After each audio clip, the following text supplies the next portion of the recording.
Buenos días, buenas tardes, buenas noches. Espero que se encuentren bien. Y habíamos comenzado la semana anterior a ver los 7 milagros que el libro de Juan, el Evangelio de Juan, relata que hizo Jesús. Habíamos dicho que, ¿por qué 7? Bueno, 7 es el número perfecto de Dios, y sabemos que Dios tiene un plan de enseñanza para todos nosotros, y sabemos que todas las cosas que la Biblia publica, y que la Biblia están escritas en la Biblia, inspirada por el Espíritu Santo, es para nuestra enseñanza, para nuestro ejemplo. Y estamos estudiando justamente el capítulo 2 del libro de Juan, y podemos ver las bodas de Caná. Habíamos considerado la semana anterior el tema que dónde estaban, qué estaban haciendo, y habíamos visto un gran milagro que Jesús hizo, lo que tenemos que entender por qué lo hizo. Y está explicado por qué. Y está explicado acá, si vamos al capítulo 2 del libro de San Juan, en el versículo 11, está explicado por qué el Señor Jesucristo hizo este milagro. Dice así: este principio de señales es un principio de señales. Allí comenzó una serie de señales, dice la palabra de Dios, ¿no? El principio de señales hizo Jesús en Caná de Galilea y manifestó su gloria. O sea, Él manifestó su gloria por medio de este milagro. Y sus discípulos creyeron en Él. Muy importante esto. Eran discípulos de Jesús, pero todavía no habían creído en Él. ¿Por qué? Habían escuchado las palabras que Él decía y enseñaba, pero todavía no estaban seguros que Él era el Mesías. Pero con este principio de señales, sus discípulos creyeron en Él. Fíjense en que dice en el versículo 12: después de esto, descendieron a Capernaum, él, su madre, sus hermanos, sus discípulos, y estuvieron allí no muchos días. Quiere decir que en este grupo de personas que habían estado invitadas a las bodas de Caná, estaban Jesús y su madre. Habíamos dicho la semana anterior que evidentemente había un conocimiento de familias. Evidentemente la boda estas familias que se esposaron, conocían a María, a su familia, conocían a Jesús. Y dice que estaban allí sus hermanos. Acá muchos han querido decir, de algunas religiones, que Jesús no tenía hermanos, que María era virgen aún después de haber tenido a Jesús, y todo eso sabemos que la Biblia no lo dice, sino que sabemos que María con José han tenido hijos. Al menos tenemos 4 nombres de varones, de hermanos de Jesús. O sea, hermanos en el sentido, hijos de José y de María. Misma madre, distinto padre. Sabemos que Jesús, el Padre de Jesús, es nuestro Padre Celestial. Y sabemos que esa familia, José y María, tuvieron otros hijos. Al menos conocemos bíblicamente 4 nombres que son los 4 hermanos del Señor Jesucristo, hermanastros, podemos decir, y también hermanas, al menos 2, porque sus hermanas, dice en otra parte la palabra de Dios. Quiere decir que sus hermanas al menos son 2, pueden haber sido más. Y entonces dice que se estaban yendo de esta boda su madre, sus hermanos, sus discípulos. Ahora, participaron en esa boda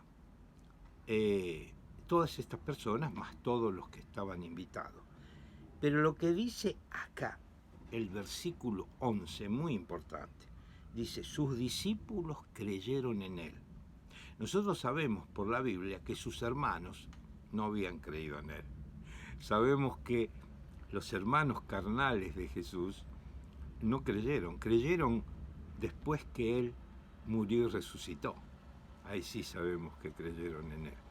Pero cuando Jesús estaba cumpliendo todas estas señales, no creyeron que eran el Mesías.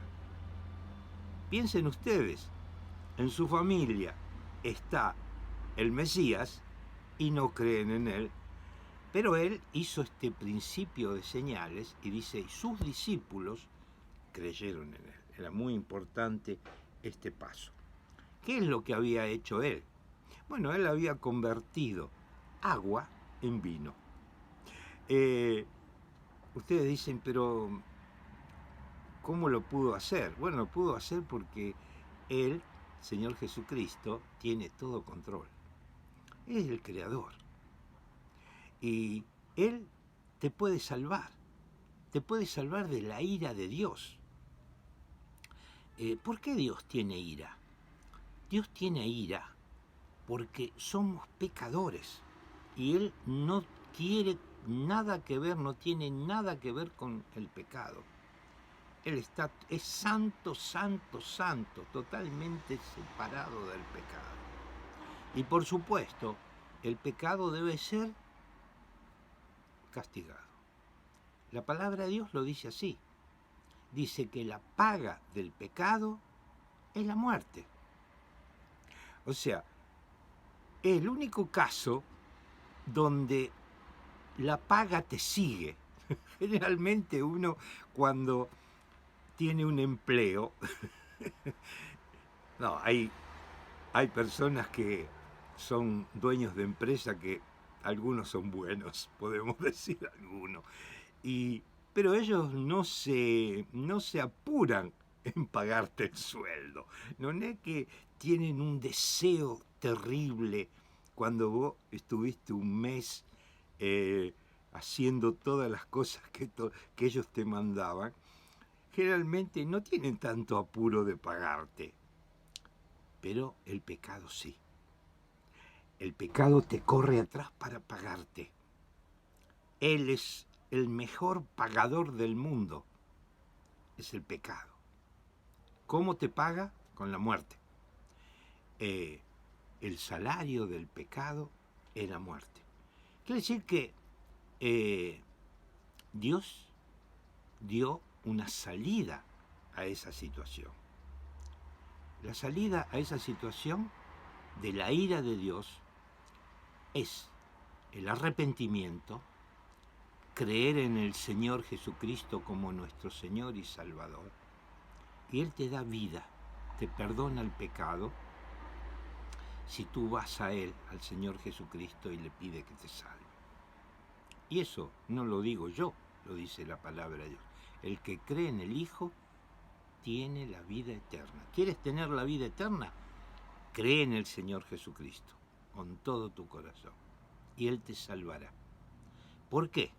Porque Él murió por ti y murió por mí y murió por todos aquellos que creen en el Señor Jesucristo.